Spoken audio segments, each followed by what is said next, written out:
I officially accuse JP of wasting your plus frames.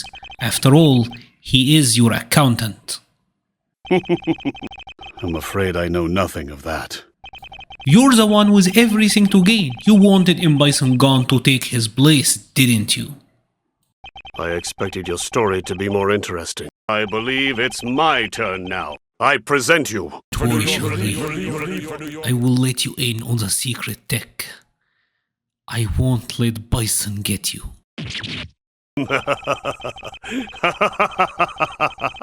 Recently, Capcom put out the gameplay reveal trailer for Terry Bogard, the first guest character in a mainline Street Fighter game, and everyone was really excited and happy for this. But there was one moment in particular in this trailer that really stood out to me. What's kinda special about this moment is that this, I think, is the first regular fireball, like with the exception of maybe JP's Shadows. This is the first time I'm seeing like regular fireball knock down an opponent, and I thought maybe Capcom did this to nerf Terry's ability to fireball drive rush. But I knew there is probably a bit more to it, so I called upon my friend Officer Manon, cause we gotta do some investigation on this one.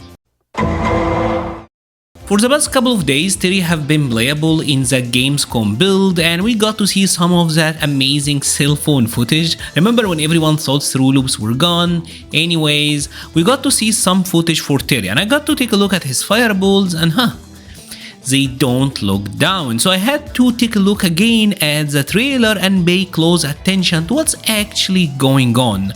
Because notice this, Terry says round wave and not power wave. And this means that what Terry did was a heavy punch version of his fireball, which, as the blog post said, is a plus on block stationary projectile. And this really got my wheels turning. So this is his heavy punch version, this is plus on block. It knocking down is kind of interesting, but upon further thinking, I was like, It's kind of interesting how most of the special moves that are plus on block in Street Fighter 6, the overwhelming majority actually knocks down. Ryu's light and medium Hashogeki, not plus on block, they leave you standing. His heavy version plus knocks down. Same with Rashid's Arabian Cyclone.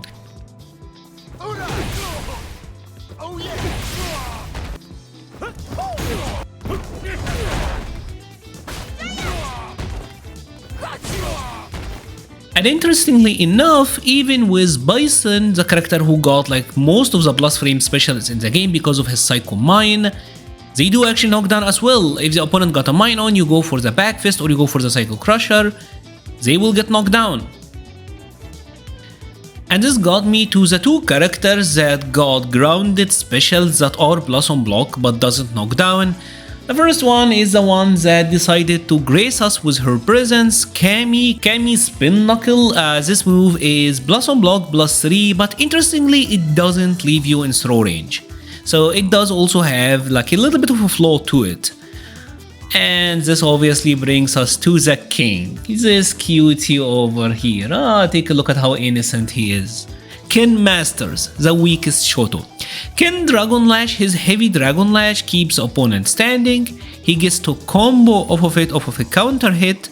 And would you take a look at this, if it blocked standing, it's +1, if blocked crouching, it's +2, and he is in throw range. So although Cammy's Spin Knuckle leaves her at a +3 advantage, she can't throw you after, but Ken absolutely can. The significance of the move not knocking down is that it makes it so much better to just throw it out there. If it got blocked, you still got the plus frames, you still got the mix. If you got the hit, you can get a combo on a grounded opponent, so you can follow on with drive rush and do whatever you want, without really being restricted by the launcher move juggle state conditions.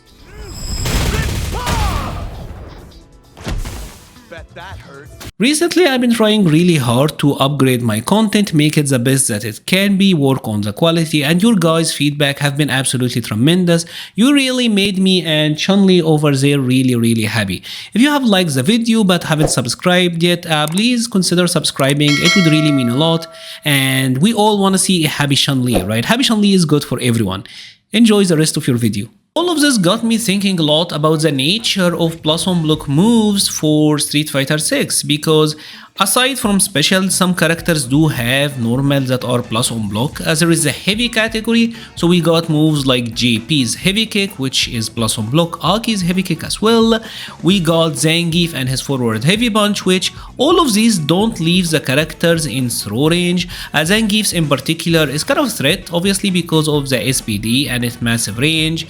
And we got Manon! Hey Manon with her back heavy punch, which leaves her at a +1. Objection! And sorry, but this is gonna be rant time, because this move leaves Manon at +1, but she doesn't really able to convert into anything of value if she got the counter hit. She doesn't even able to take throw into like a command grab with this one. She's not even in range for her heavy command grab range. What? But the only way to make this useful is if the opponent is in burnout, so they gotta be +5, so then you can take grab with a medium. Oh hey, how you're such a sick character. What did this character do to deserve all of this punishment that Capcom is directing towards her? That's just sad. That's just sad. And even with characters who got plus on block mediums, you will notice that the vast majority of them also don't leave them in throw range, and they leave them at like a +1, where then they gotta walk forward or like threaten an immediate button, which means that they get perfect parried. In general, it seems like the only way for you to get plus frames and be in a pretty good position in Street Fighter 6, have a real throw mix, is by using meter. Whether that you're using drive rush or if you're going for OD specials, because there is also a lot of OD specials in this game that will leave you plus on block, will leave you at a close range, point blank, where you're able to throw the opponent, like Aki's demon flip, like in Bison's head press and all of that.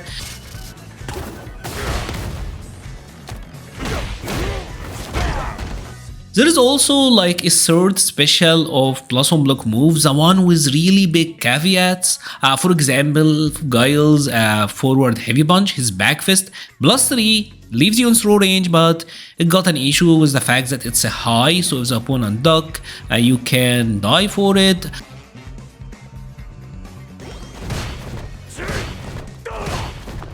This all goes to show you like how Street Fighter 6 is designed, where Capcom wants you to be able to spend drive gauge to be able to deplete your opponent drive gauge, right? Because if they block attacks, they lose drive, so they really want you to spend. They want to keep the drive mechanic more dynamic, right? You don't just get to press them and make them waste their drive for free. And I know all of this was kind of weird and maybe you knew about all of this and the video was kind of pointless, but I just really wanted to share with you like how my brain works, how like one thing lead to another, into another. I just find it interesting and fascinating with this design and just how universal Street Fighter 6 seems to be, because everything seems to follow specific rules, and that goes to show you like how specials move like heavy kick, dragon lash really is, right? And maybe something like even DJ's forward medium kick, moves that kinda break the mold. Anyways, if you have enjoyed this video, please leave a like or a comment, it helps the channel so much. We'll be leaving a link to the Patreon, Discord, Twitter and Twitch pages in the description. Thank you so much for watching and stay safe.